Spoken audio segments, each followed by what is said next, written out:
العفو عيني، ممكن هدية ناسكة وجميلة؟ ان شاء الله دليل.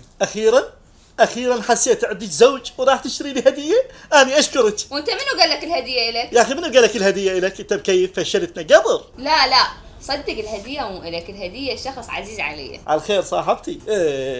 صاحبتك.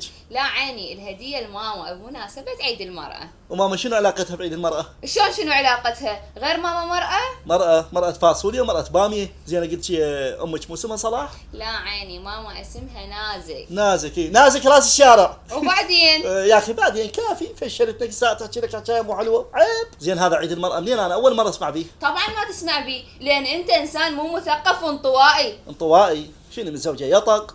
حبيبي، يوم 8 آذار هو عيد المرأة العالمي. كل العالم تحتفل بهذا اليوم تقديرا للمرأة. ما شاء الله. شو عندك الجوجل؟ حبيبي، هذا اليوم العالم كله تعرفه. يا معود الفيفا ما معترفه بيه. يقابل هو كاس الخليج.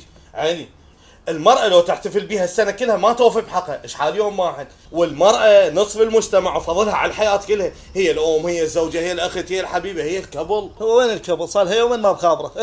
لا حكيك ذهب. حبيبي، من كثر أهميتها المرأة سووا لها عيد، والرجال ما سووا له عيد. لا حبيبي، الرجال عنده عيد. شو وقت؟ من تروح المرأة لأهلها.